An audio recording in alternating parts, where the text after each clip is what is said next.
श्रोताओं को अमरकांत और मनीषा जैन का नमस्कार। मनीषा जी, विविधा का एक और खूबसूरत और कीमती अंक लेकर हम हाजिर हैं। कीमती इसलिए कह रहा हूं कि विविध भारती के खजाने से निकलने वाले हर एक मोती की जो कीमत है वो हम नहीं जानते, वो हमारे श्रोता ही जानते हैं। बिल्कुल सही फरमाया आप लोगों ही उसकी सही कीमत का अंदाजा लगा पाते हैं। हमने जो खजाना आप तक पहुंचाया उसके बदले में रिटर्न गिफ्ट में हमें आपका प्यार मिल रहा है और हम आपके इस प्यार को दोनों ही हाथों से बटोरते हैं। एक बहुत मशहूर शेर है अमर जी, मैं अकेला ही चला था जानिबे मंजिल मगर लोग साथ आते गए और कारवां बनता गया। ये एक बहुत ही मशहूर शेर है। जी बिल्कुल सही शेर है कि अगर आपके अंदर जज्बा है, आपके अंदर नियत अच्छी है, आप में हिम्मत है, आप में लगन है और अगर आपने इन सब के साथ एक कदम बढ़ा दिया है तो यकीन जानिए कुछ कदम चलने के बाद जब आप मुड़कर देखेंगे तो आप अकेला नहीं पाएंगे खुद को। बहुत सही फरमाया आपने। और इस शेर को हमारे श्रोताओं के लिए जब मैंने पढ़ा तो उसकी वजह ये थी कि इसे लिखने वाले एक मशहूर शायर का जिक्र आज हम करने वाले हैं। जी हाँ, हम बात कर रहे हैं मजरूह सुल्तानपुरी। उनका ये बहुत मशहूर शेर है जी। और इस शेर को अगर मैं विविधा से जोड़ दूं तो ये बहुत बड़ी खुशकिस्मती होगी। अब देखिए, वो मैं इस तरह से जोड़ रहा हूं उसको कि विविधा भी विविध भारती के इन तमाम कार्यक्रमों के बीच में अकेली शुरू हुई और अकेले धीरे धीरे धीरे आगे बढ़ते बढ़ते बढ़ते आज जब वो मुड़कर देखती है तो उसे समझ में आता है कि मेरी तो एक अलग जगह बन गई है और ये अलग जगह बनाने वाले हैं आप। बिल्कुल, हमारे श्रोता जी। तो असरारुल हसन खान साहब, यानी जिन्हें हम सब मजरूह सुल्तानपुरी के नाम से जानते हैं। श्रोताओं, 24 मई उनकी याद का दिन है। लेकिन उससे पहले मैं बता दूं, एक बहुत लंबी पारी मजरूह साहब ने फिल्म इंडस्ट्री में गीत लेखन, शायरी, सब कुछ तो मजरूह साहब की कलम से निकला और ऐसा निकला कि आज भी लोगों के जहन में, लोगों के होठों पर रहता है। 1 अक्टूबर 1919 को जन्म हुआ मजरूह साहब का। जी जी। और 24 मई सन 2000 को मजरूह साहब ने इस बड़े से कारवां से अपने आप को अलग कर लिया। लगभग 6 दशकों तक मजरूह साहब फिल्मों में लिखते रहे। नौशाद साहब, मदन मोहन साहब, एस.डी. बर्मन जी, रोशन साहब, रवि साहब, एन दत्ता, शंकर जयकिशन, ओ.पी. नैयर, उषा खन्ना, लक्ष्मीकांत प्यारेलाल जी, अनु मल्लिक, आर.डी. बर्मन, राजेश रोशन, न जाने कितने नाम। और अब आते आते आते आते पता चलता है कि 80 के दशक में मजरूह साहब आनंद मिलिंद के लिए लिख रहे हैं, जतिन ललित के लिए लिख रहे हैं, यानी लगभग 2 पीढ़ियों तक उनका काम चलता रहा। यही बात मैं कहने वाला था कि पिता के साथ भी काम किया है, पुत्र के साथ भी काम किया है और पिता के जमाने में जो फिल्में थीं वो भी उनकी कलम से यूं निकली जैसे उन्हीं के लिए निकली हैं जो सुनने वाले हैं। और उसके बाद जब 80 और 90 के दशक में उन्होंने गाने लिखे तो ऐसा लगा कि आज की जनरेशन के ही हैं मजरूह साहब। हाँ, बिल्कुल। तो ये खासियत मजरूह साहब की रही है। और एक और खास बात बताऊं मैं आपको, जनरली होता क्या है, आदमी जब अपना स्ट्रगल शुरू करता है, चाहे वो फिल्म लाइन हो चाहे कोई भी लाइन हो, तो वो धीरे धीरे नीचे से शुरुआत करता है और फिर ऊपर तक पहुंचता है। लेकिन मजरूह साहब वो फनकार रहे हैं जिनकी शुरुआत छक्के से हुई, यानी जो सिक्सर मारा है उन्होंने। जी जी जी।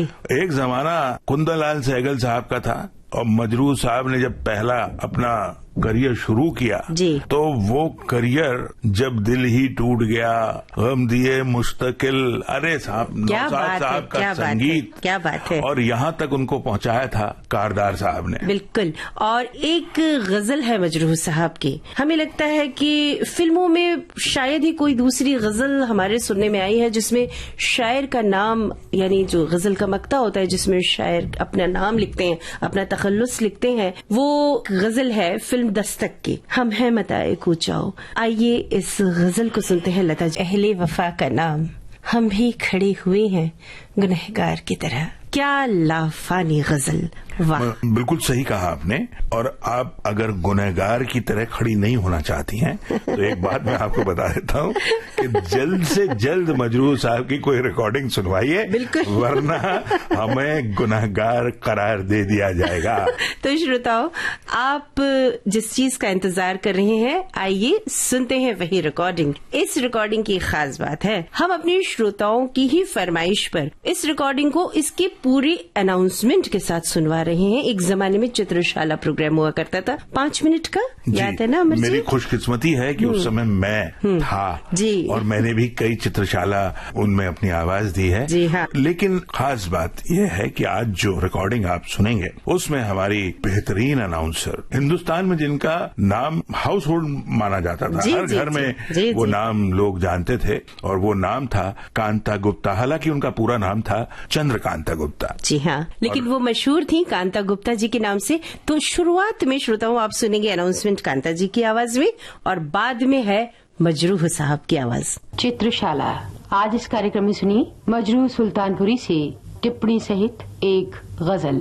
अर्ज करता हूँ, देखिए हमारी जिंदगी बड़े हुदूद में रहती है, इसके बावजूद इंसान अपने एस्थेटिक सेंस के बदौलत उस थोड़े से अरसे को जिसे जिंदगी कहते हैं बड़ी कारामद, बहुत खूबसूरत बना लेता है, ये जानने के बावजूद। तो चूंकि गजल की जबान इश्क की जबान है, इसलिए हमारी अलामतें भी जो होती हैं उसी तरह की होती हैं, इश्क और माशूक की अलामतों से। लेकिन उसमें सिर्फ मैं महबूब का जब जिक्र करता हूँ तो गोया वो सिंबलाइज करती है हमारे एस्थेटिक सेंस को। तो अर्ज किया है कि गो रात मेरी, रात जिसे बुजुर्गों ने उम्र कहा है, जिंदगी कहा है, गो रात मेरी सुबह की महरम तो नहीं है। सुबह तक चलेगी, जरूरी नहीं है शायद सुबह ना देखे, सुबह के साथ खत्म हो जाएगी।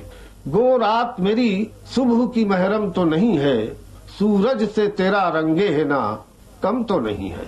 ये रंगे है ना, ये हमारे एस्थेटिक सेंस को प्रमोट करने वाले मज़ाहिर, ये चीजें जो जब तक जिंदा हैं, हमारी रात रात रहे, हमारी जिंदगी रात रहे, सुबह हम देखें या न देखें, हम इसी में उजाला पैदा कर लेते हैं कि गो रात मेरी सुबह की महरम तो नहीं है, सूरज से तेरा रंगे है ना कम तो नहीं है। इंसान साहब बड़ा ही खुदगर्ज है, तो इतना गम और इतना रंज जो हमें गवारा है, वो शायद उसमें भी कोई लाग है कि इतनी भी हमें बंदिश गम कब थी गवारा, इतनी भी हमें बंदिश गम कब थी गवारा, पर्दे में तेरी काकुले पुरखम तो नहीं है, काकुल जुल्फ, पर्दे में तेरी काकुले पुरखम तो नहीं है, इतनी भी हमें बंदिश गम कब थी गवारा, पर्दे में तेरी काकुले पुरखम तो नहीं है कि कुछ जख्मी ही खाएं चलो कुछ गुल ही खिलाएं, कुछ जख्मी ही खाएं चलो कुछ गुल ही खिलाएं, हर चंद बहारा का ये मौसम तो नहीं है, कुछ जख्मी ही खाएं चलो कुछ गुल ही खिलाएं, हर चंद बहारा का ये मौसम तो नहीं है।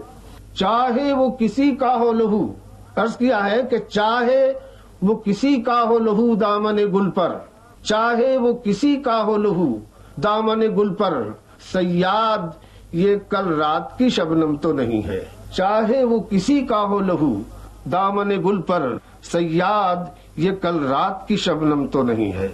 देखिए एक शेर मुलाजा कीजिए कि हमारे यहाँ गमे दुनिया और गमे इश्क को 2 खानों में रखा गया है। खुद गालिब ने भी कहा है कि गमे इश्क गर न होता गमे रोजगार होता। मुझे दोनों में एक रिश्ता नजर आया, देखिए शायद ये चीज आपको पसंद आए, कुछ नया एक अंगिल है इसमें, मुझे दोनों एक ही लगे हैं कि अब कार गहे दहर में लगता है बहुत दिल, अरे दोस्त कहीं ये भी तेरा गम तो नहीं है। अर्ज किया है कि इसमें देखिए हम लोग जो मैं का लफ्ज इस्तेमाल करते हैं, तो मैं एक सिंबल होता है एक मैनकाइंड का, आम इंसानियत का। तो ये कहा है कि इस कायनात के जो मौजूदात हैं, ये जो मौजूदात हैं, इनमें इंसान अहम तरीन चीज है। उसने दुख भी सबसे ज्यादा उठाए हैं, सुख भी सबसे ज्यादा उठाया है। तो अर्ज किया है कि सहरा में बगूला भी है मजरूह सबा भी, सहरा में बगूला भी है मजरूह सबा भी, हमसा कोई आवारे आलम तो नहीं है। शुक्रिया। तो ये आपने रिकॉर्डिंग सुनी, ये मेरी खुशकिस्मती रही है कि मैंने कांता जी के साथ भी काम किया है जी। और अब ये चीज तो क्लियर हो गई मनीषा जी कि हम अपने वादे के अनुसार न सिर्फ गाने सुनवाते हैं बल्कि ऐसी शानदार और जानदार आवाजों में उनकी अपनी बातें, उनके अपने ख्यालात तक हम अपने श्रोताओं तक पहुंचाते हैं। जी हाँ। तो अब आप ये बताइए कि मजरूह साहब की अपनी आवाज में जो ये रिकॉर्डिंग हमने अपने श्रोताओं तक पहुंचाई है, कुछ और भी है आपके पास? बिल्कुल है, और यही हमारी भी खुशकिस्मती है। एक इंटरव्यू है, और हमारे विविध भारती के ही एक और अनाउंसर जो हुआ करते थे, खुद शायर अहमद वसी साहब, उन्होंने बातचीत की थी मजरूह साहब से। तो आइए इस बातचीत को भी हम आज सुनवाते हैं। तो श्रोताओं की खिदमत में पेश है ये रिकॉर्डिंग। मजरूह साहब, पहले तो आप ये बताइए कि आप यूपी की फजा में पले बढ़े, जवान हुए। लखनऊ में आप बाकायदा हकीम की हैसियत से यानी जाने जाते थे। फिर बम्बई कैसे आपने हिजरत की या माइग्रेट हुए?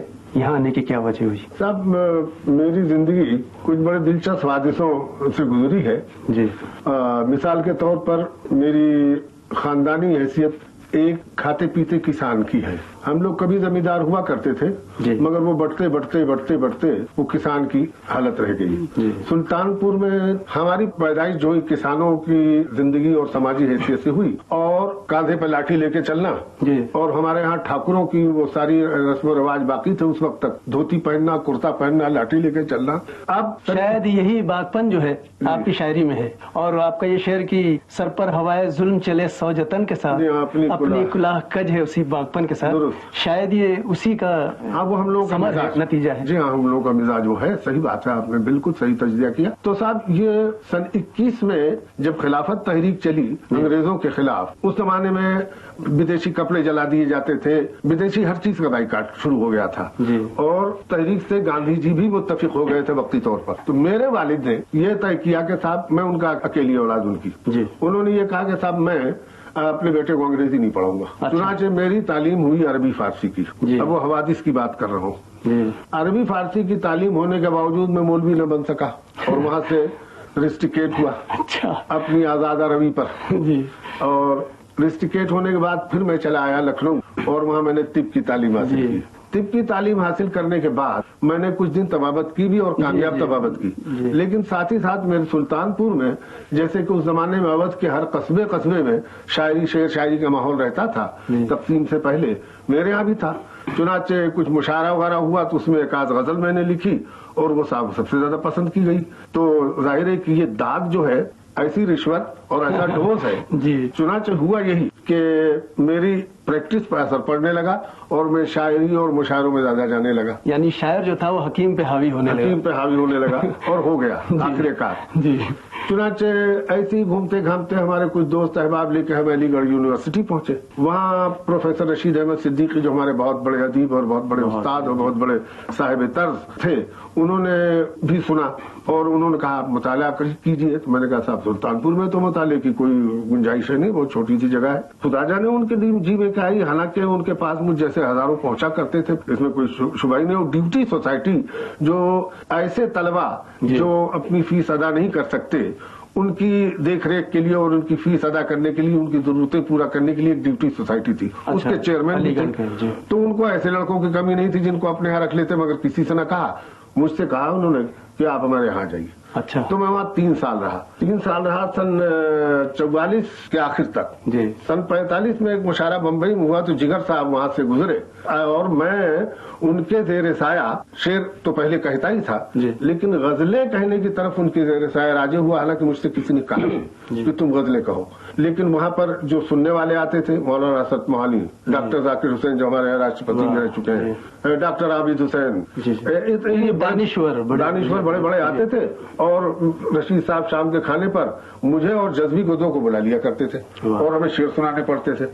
तो पहले मैं मुशायरे मार शायरी किया करता, जैसे आप बहुत से मुशायरे के शोरा को देखते हुए, मेरी आवाज बड़ी अच्छी थी। मैंने गौर किया कि भाई यहाँ तो कुछ संजीदगी से बात चलेगी, इन लोगों से दाद लेनी है तो फिर ये मुशायरे उशायरे का चक्कर छोड़ो, जरा कुछ समझबूझ की बात की जाए। वहां से दरअसल मग़ज़ आना शुरू हुआ मेरी शायरी में, थोड़ा बहुत शऊर आया। हाँ, शऊर आया, लेकिन उस शऊर की कोई समत मुय्यन नहीं थी। और बस शऊर एक ऐसा कि कोई मुस्बत बात, कोई अच्छी बात, कोई चाहे वो इश्क की हो, जमालियात की हो, समाजी हो, अखलाकी हो, लेकिन सियासी हो, लेकिन वो मुस्बत हो, मनफी बात न हो, निगेटिव नहीं हो। हाँ न हो, इतना तो जरूर रहा, पॉजिटिव एटीट्यूड। अच्छा, तो जिगर साहब जब तशरीफ लाए वहाँ एक दिन, तो कहने भाई तुम मेरे साथ मुशायरे में चलोगे बम्बई?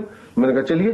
84 सन 45 में मुझे लेके बम्बई के एक मुशायरे में उस जमाने में यहाँ, और वो इकबाल डे बनाया करते थे और हिंदुस्तान का बहुत बड़ा मुशायरा होता था वो, उसमें लेके आए मुझे। और यूं रात को मुशायरे में कुछ मेरी हवा बंद गई, वो जैसे होता है ना एक शायर की हवा बन जाती है। तो मौलाना हसरत मोहानी प्रिसाइड कर रहे थे। अच्छा। जिगर मुरादाबादी उस महफिल में मौजूद, यगाना मौजूद, बड़े बड़े शोरा मौजूद, लेकिन वो एक गवैये लड़के की चल गई। मेरी आवाज बड़ी नहीं, सिर्फ गवैये नहीं है, शायर भी अच्छे हैं। नहीं, एनीवे, कारदार साहब उस जमाने में फिल्म एक शाहजहां फिल्म बनानी चाहते थे मुगल पीरियड से के ताल्लुक से, और वो चाहते थे कि कोई उनको नया लिखने वाला जो गीत लिखे और उस माहौल की जबान को कहा अदा कर सके, उसकी तलाश थी। अच्छा, नए वो यूं ढूंढते थे कि पुराने ज्यादा पैसे लेते हैं जी, नया कम पैसे लेगा। चुनाचे उन्होंने मुझे अप्रोच किया और अल्टीमेटली मुझे 500 रुपए माहवार पर सन 45 में नौकर लिखे। उस जमाने में 500 रुपए बहुत होते थे। तो जो गोया यूं मैं फिल्म लाइन में आया। अब शाहजहां के दुकानें बड़े मशहूर हुए थे।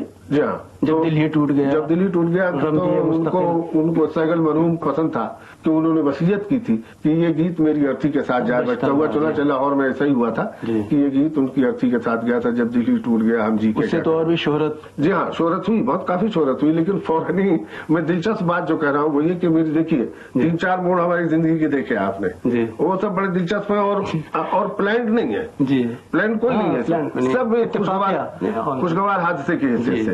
अच्छा, फिर जब इससे मैं कुछ फायदा उठा सकता तो 47 पे फसादा शुरू हो गए। 6-8 महीने तक हमारी इंडस्ट्री बंद रही। फिर उसी जमाने में हमारा यहाँ की तरक्की पसंद मुसन्निफीन जो एसोसिएशन थी, उनके मुसन्निफीन जो वहाँ राइटर होती, उनसे हमारा लिंक पैदा हुआ। और फिर हमने देखा कि एक शऊरी रवैया जो अब तक हमारे शऊर को कोई राह नहीं मिली थी, वो एक समत मिली हमें। और मैंने फिर ये देखना शुरू किया कि आज जब से हमारे स्टेट्स में जमहूरियत का लफ्ज आया है, यानी हर शख्स को इस बात की आजादी है कि वो अपनी बात कह सके। पहले मुगल पीरियड में या शाही के पीरियड में होता यह था कि सियासत तो उस वक्त भी होती थी, मगर शाही सियासत होती थी, जमहूरी नहीं होती थी। इसलिए कोई शख्स आजादी से सोच नहीं पाता था। अब ये जरूरी हुआ कि एक शायर के लिए सिर्फ ये जरूरी नहीं है कि वो इश्क और मोहब्बत की बातें करो चुप हो जाए, बल्कि उसका एक समाजी रवैया भी होना चाहिए, उसका सियासी रवैया भी होना चाहिए। चुनाचे मेरा एक शेर था कि दिल से मिलती तो है एक राह कहीं से आकर, सोचता हूँ ये तेरी राह गुजर है कि नहीं, ये है कि नहीं का जो क्वेश्चन मार्क था, मैं इस रास्ते पे खड़ा था। वो यकीन और शक के दरमियानी रास्ते पर। हाँ, यकीन और बेयकीनी के दरमियानी रास्ते पर। लेकिन एक सवाल यही ये उठता है कि क्या कोई भी शायर बगैर किसी आइडियोलॉजी, बगैर किसी अकीदे, बगैर किसी नजरिए से वाबस्ता हुए क्या अच्छी शायरी नहीं कर सकता? कर सकता है। मसलन आप दयाशंकर नसीम की मसलन लीजिए, गुलजार नसीम जी, उसमें कौन सा आइडिया है? कोई आइडिया नहीं, सिर्फ अखलाकियात पर मबनी है जी, कि नेकी करो जी, नेक बनो, अल्टीमेटली इसी पे एंड है उसका। ये ह्यूमन अप्रोच है। वैसे तो किसी भी मुस्बत आइडियोलॉजी के बगैर कोई बात कोई मोतबर हो ही नहीं सकती। लेकिन जब मैंने जैसा कि अर्ज किया कि जब हमारी दुनिया ने जमहूरियत के नाम से अपने आप को जाना पहचाना, उस वक्त फर्द को जब आजादी मिली तब उसका अपना सियासी नजरिया हुआ, अपना समाजी नजरिया हुआ, अपना अखलाकी नजरिया हुआ। उसमें से अखलाक के बहुत से पुराने अकदार जो है उनको तोड़ फोड़ डाला गया और नए अकदार बने। हाँ, अंगारे लिख डाला हमारे अदीबों शायरों ने, जिसमें बहुत ज्यादा झंझोड़ने वाली बातें थी और जाहिर है कि वो जज्बाती ज्यादा थी, ताकुल कम था उनमें, लेकिन उस वक्त का रद्द अमल था और उस वक्त वो जरूरी थी उस तरह की बातें। इस मतलब लिहाफ लिख डाला, मंटो ने बू लिख डाली, तो इस तरह की चीजें थी। लेकिन मौजूद साहब, आपकी शायरी का जो एक मजमूई असर होता है वो ऐसा लगता है कि जैसे एक मुसाफिर है जो आगे बढ़ना चाहता है। मसलन आपका ये शेर कि सुतूने दार पे रखते चलो सरों के चराग जी, जहाँ तलक ये सितम की सियाह रात चले, या ये मैं अकेला ही चला था जानिबे मंजिल मगर लोग साथ आते गए और कारवां बनता गया। जी हाँ, ये इस किस्म के बेशतर अशार हैं जिनसे ये लगता है कि एक आदमी है जो जिसका सफर जारी है। हमारे एक बहुत बड़े नक्काद थे जी, एहतशाम हुसैन साहब जी, उन्होंने बिल्कुल यही बात कही थी जो आप इस वक्त कह रहे हैं जी, इत्तेफाक। तो इसके पीछे क्या कोई शऊरी कोशिश है या ये एक अंदर से शऊरी कोशिश तो देखिए जनाब जी, किसी एक नुक्ते नजर के, जैसे मैंने बताया समाजी सियासी वगैरह, उसको सामने रख के शऊरी कोशिश तो सिर्फ रही अच्छे शेर कहने की।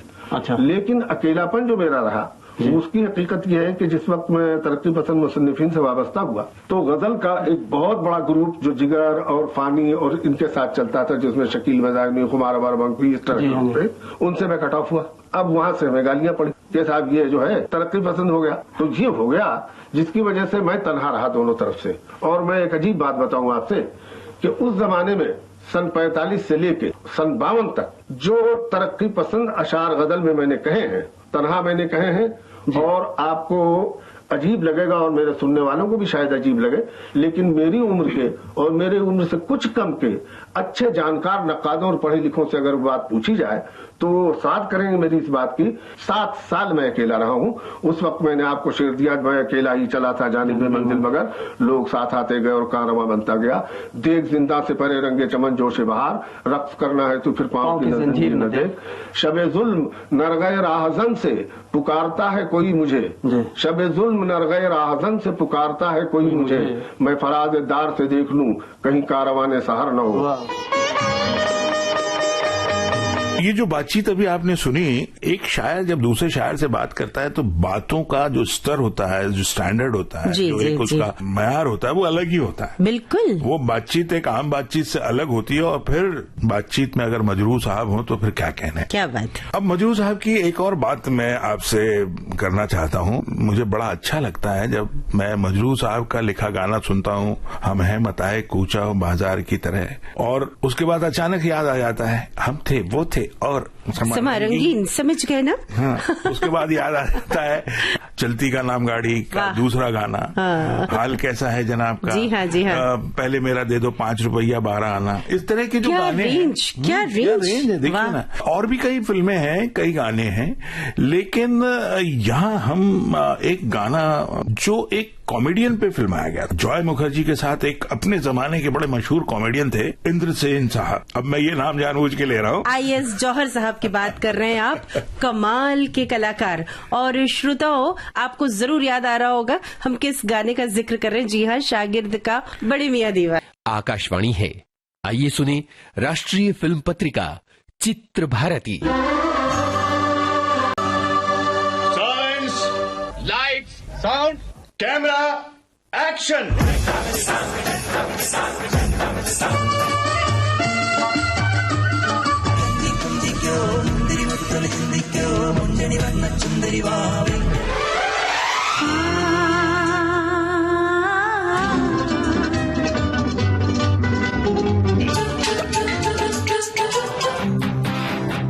नमस्कार।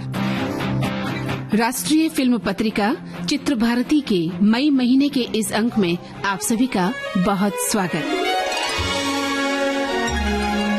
चित्र भारती के इस अंक में वेव्स समिट 2025 पर संपादकीय, हिंदी फिल्मों में परिचारिका विषय पर लघु रूपक,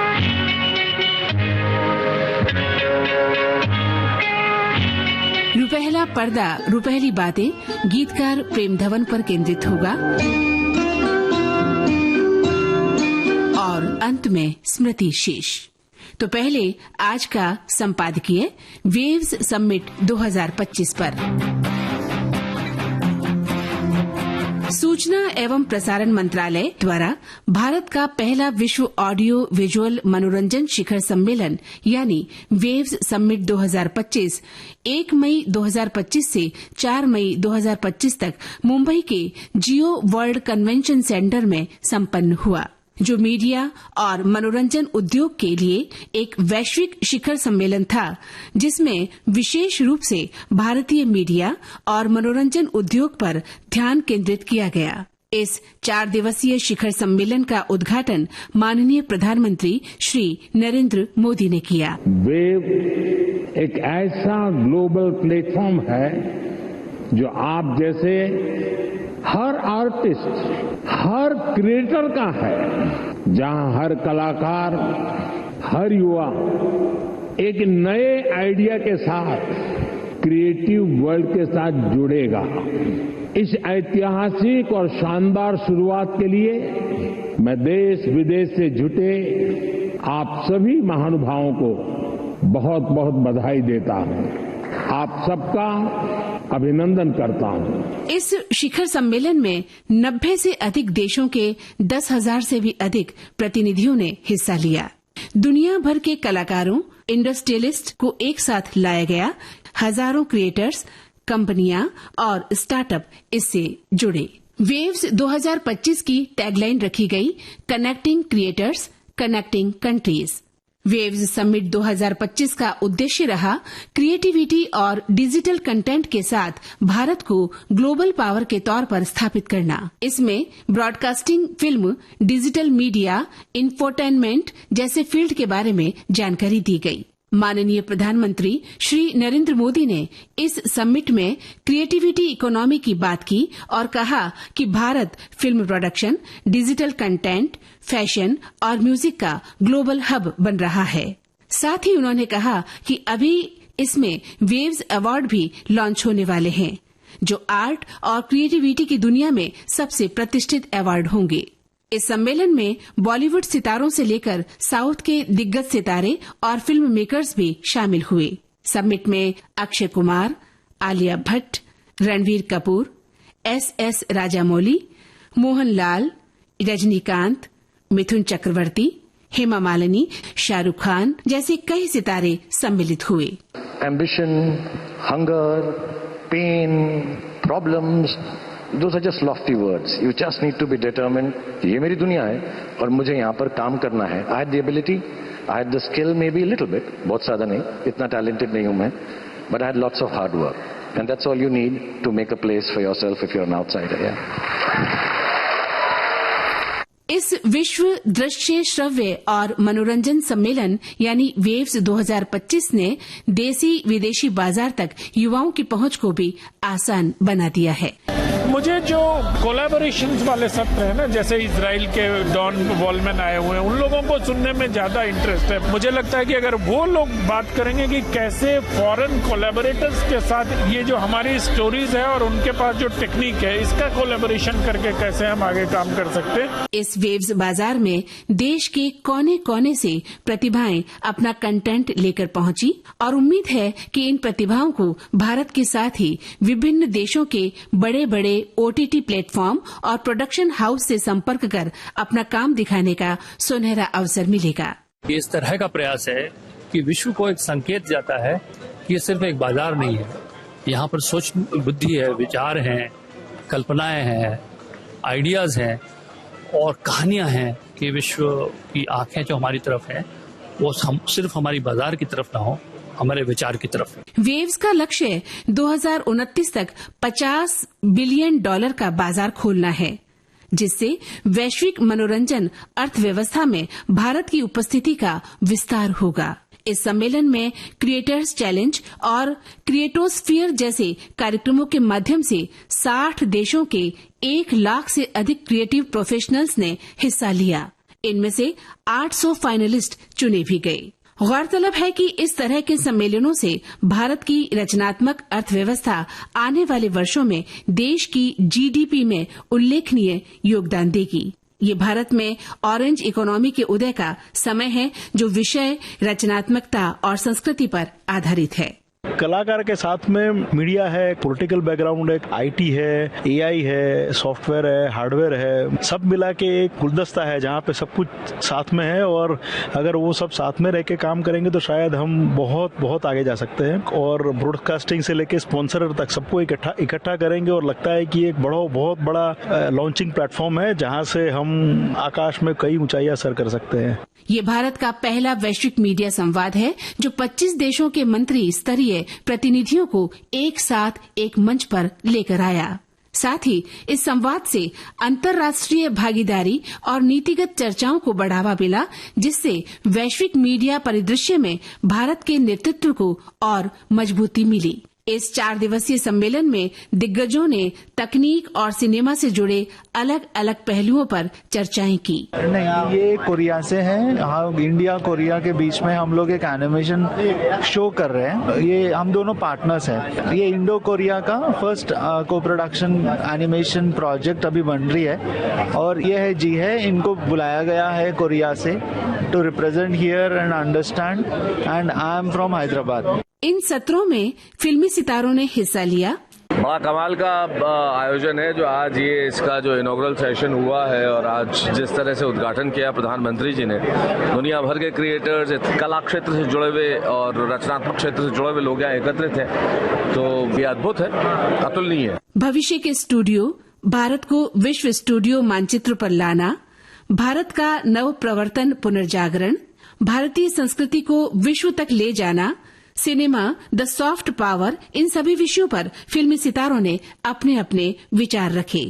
लाइव, इमर्सिव और डिजिटल अनुभव, खेल लीग किस तरह नवाचार को बढ़ावा दे रही है, इन जैसे विषयों पर भी अपनी बात इस वेव्स 2025 में रखी गई और इस तरह से ये 4 दिवसीय समारोह संपन्न हुआ।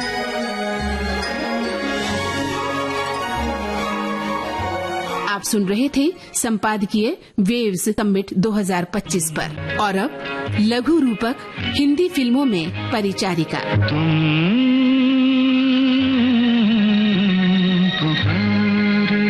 हमारे जीवन में फ्रंटलाइन स्वास्थ्यकर्ताओं की कितनी महत्वपूर्ण भूमिका है, ये हम सभी जानते हैं। डॉक्टर के साथ साथ नर्स की भूमिका स्वास्थ्य देखभाल में बहुत महत्वपूर्ण होती है। वे रोगियों की बड़ी ईमानदारी के साथ देखभाल करती हैं, उनकी निगरानी करती है, उन्हें दवाई देती है और मरीज को पूरी तरह से ठीक करने का प्रयास करती हैं। 12 मई 2025 को हमने अंतर्राष्ट्रीय नर्स दिवस मनाया। हमारी फिल्मों में भी परिचारिका यानी नर्स की भूमिकाओं से फिल्मों को सजाया गया है। फिल्में हमेशा उन चीजों को संप्रेषित करने का माध्यम रही हैं जो अन्य माध्यम नहीं कर पाए। तभी तो फिल्मों ने सीधे तौर पर हमारे सोचने या चीजों को देखने के तरीकों को प्रभावित किया। कई फिल्मों में उनके पेशे के महान दास यूं तो तवाइफ के रोल में नजर आती हैं, लेकिन फिल्म के नायक को वो अपनी सेवा शुश्रूषा से ठीक करती हैं और एक नर्स की भूमिका निभाती हैं। खिलौना जान कर तुम तो मेरा दिल तोड़ जाते हो। एक बेहद संवेदनशील फिल्म आई थी खामोशी। ये फिल्म प्रसिद्ध बंगाली लेखक आशुतोष मुखर्जी की बंगाली लघु कहानी नर्स मित्रा पर आधारित फिल्म है। ये फिल्म मानसिक रोगियों के प्रति एक नर्स के समर्पण और इसके कारण उसके टूटने की मार्मिक कहानी को दर्शाती है। नर्स राधा अपनी स्नेहपूर्ण देखभाल के माध्यम से एक मरीज देव कुमार को उसकी मानसिक अस्थिरता से ठीक करती हैं और उसे प्यार करने लगती है। वो मरीज अस्पताल छोड़ जाता है तो वह टूट जाती है और तभी एक नया मरीज उस अस्पताल में भर्ती होता है जो कि तीव्र उन्माद के रोग से पीड़ित होता है और राधा को उसका इलाज करने के लिए कहा जाता है। राधा शुरू में उसका इलाज करने से मना कर देती है, लेकिन फिर अपने पेशे की मर्यादा को ध्यान में रखते हुए बाद में मान जाती है और इस नए रोगी को ठीक करने में जुट जाती है। इस फिल्म में वहीदा रहमान ने नर्स की जानदार भूमिका निभाई। किसी को जहर देना और किसी की जिंदगी में जहर घोलकर उसको पागल कर देना एक ही जैसा जुर्म है। एक एक शख्स के होशो हवास सुख चैन छीन कर उसे इस नर्क में धकेलने का जुर्म आप करें और उसकी सजा हम भुगतें, क्यों? तुम्हारा इंतजार है।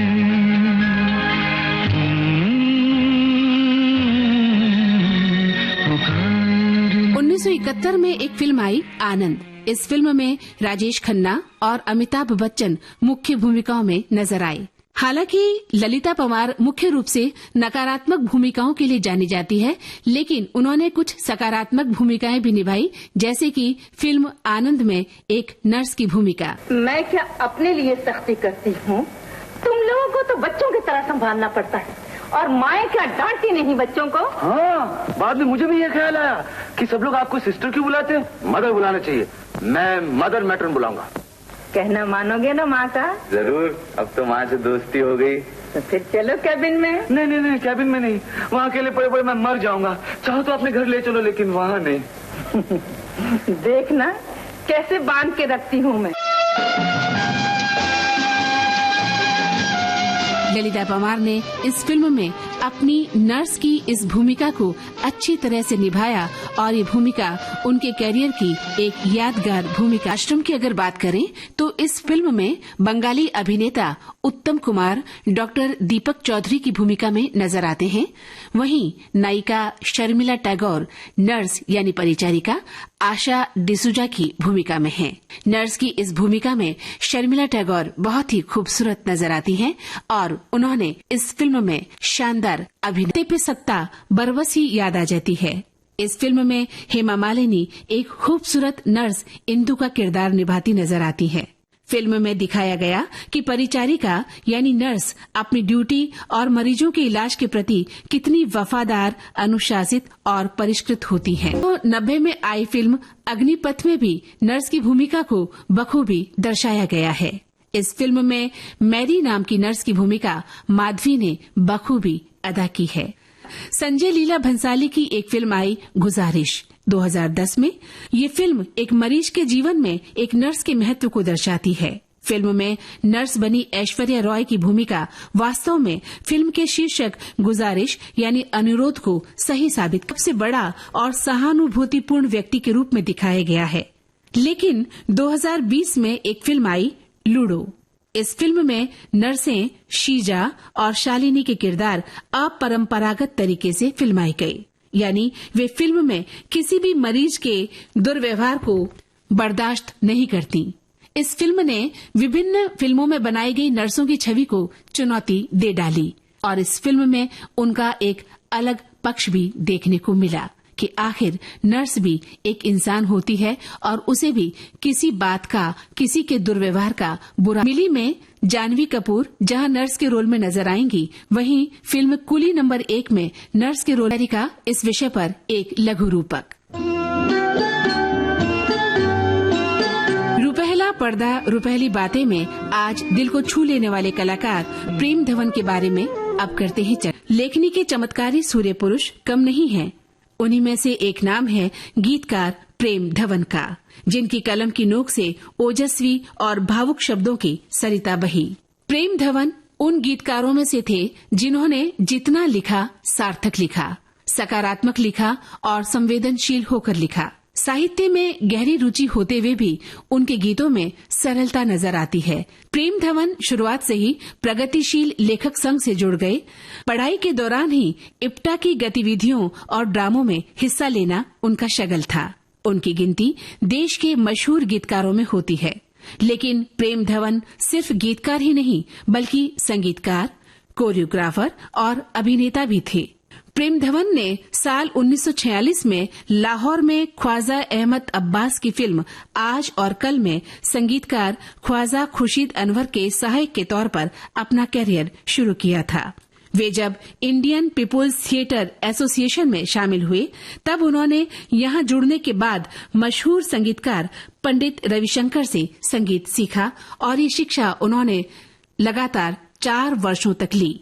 कम ही लोग जानते हैं कि प्रेम धवन ने लगभग 50 फिल्मों में नृत्य निर्देशन भी किया। फिल्म नया दौर का गीत उड़े जब जब जुल्फे तेरी में प्रेम धवन का ही नृत्य निर्देशन था।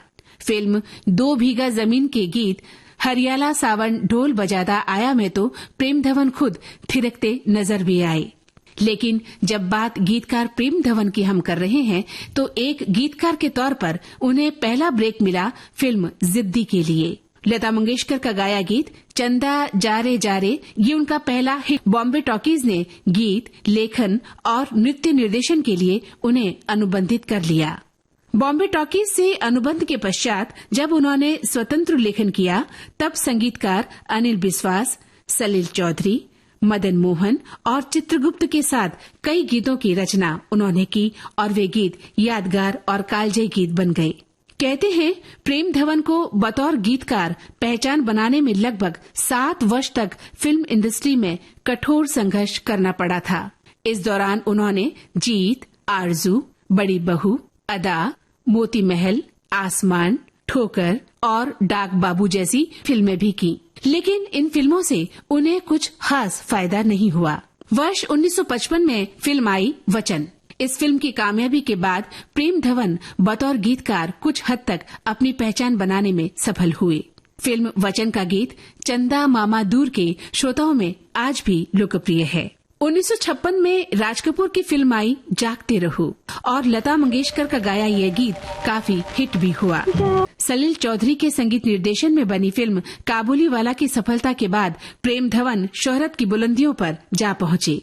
उन्होंने लगभग 300 फिल्मों के लिए गीत लिखे और उनके लिखे देशभक्ति गीत आज भी आम भारतीय के मन में राष्ट्र प्रेम की भावना पैदा किए बिना नहीं रहते। त्रिवेणी पिक्चर्स के बैनर तले प्रेम धवन ने कई फिल्मों का निर्माण और निर्देशन भी किया।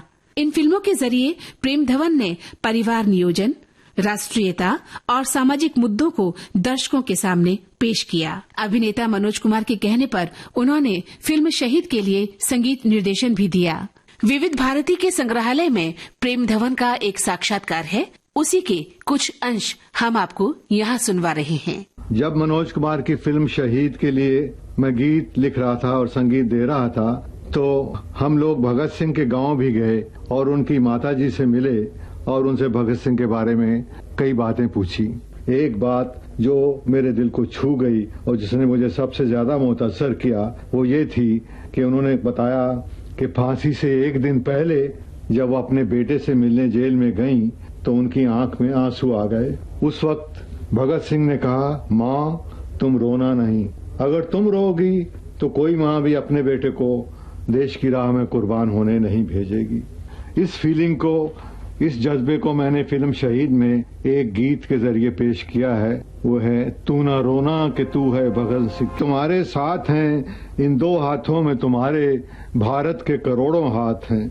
जब जब भी अपनी धरती पे दुश्मन ने कदम बढ़ाया है, सर अपना हथेली पे रख के तुमने ही देश बचाया है। हम जिंदा रहें तुम इसीलिए ही अपनी जान पे खेल रहे, हम सुखी रहें तुम इसीलिए सीमा पे 100 दुख झेल रहे। तुम रहो सलामत जहां रहो, हम करते दुआ दिन रात हैं, हम सभी तुम्हारे साथ हैं। लाखों तुम्हें सलाम जवानों, कोटि कोटि प्रणाम, लाखों तुम्हें सलाम, लाखों तुम्हें सलाम। रुपहला पर्दा रुपहली बातें में फोटोग्राफर शाजी एन करुण और मेकअप आर्टिस्ट विक्रम गायकवाड़ को सादर नमन। फिल्म इंडस्ट्री के दिग्गज फिल्म मेकर सलीम अख्तर का 8 अप्रैल 2025 की शाम निधन हो गया। उन्होंने चोरों की बारात, कयामत, लोहा, बंटवारा, फूल और अंगारे, बाजी, इज्जत और बादल जैसी फिल्में बनाई। उन्होंने रानी मुखर्जी और तमन्ना उनके चाहने वालों के लिए। वहीं एक प्रख्यात भारतीय फिल्म निर्माता और सिनेमेटोग्राफर शाजी एन करुण का 28 अप्रैल 2025 को 73 वर्ष की आयु में निधन हो गया। वे मलयालम सिनेमा के जाने माने सिनेमेटोग्राफर थे। उन्हें कई पुरस्कार मिले और भारतीय सिनेमा में अपने योगदान के लिए वे जाने जाते हैं। 2010 में उन्हें पद्मश्री से सम्मानित किया गया था। दिनांक 9 मई 2025 को बहुत ही मशहूर मेकअप आर्टिस्ट विक्रम गायकवाड़ का देहांत हो गया।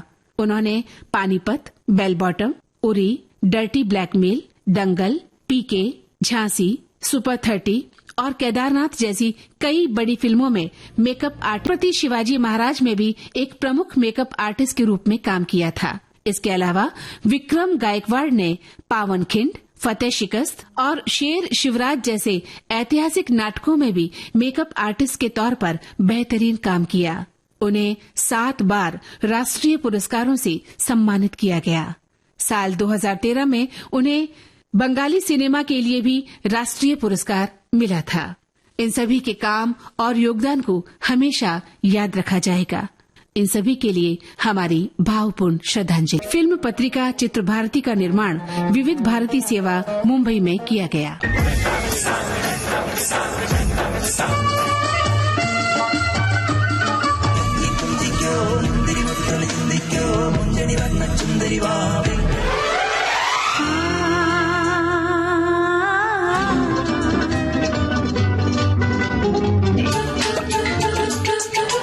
सुविधा तक के लिए हमें ले लेनी चाहिए इजाजत अमर जी। तो अब करें अपने श्रोताओं को सलाम और लें उनसे विदा। बिल्कुल लेंगे। तो अब लेते हैं इजाजत अपने श्रोताओं से। आप सभी को आपकी दोस्त मनीषा जैन और अमरकांत का नमस्कार। ये थी विविध भारती के विविध रंगी कार्यक्रमों की विविधा।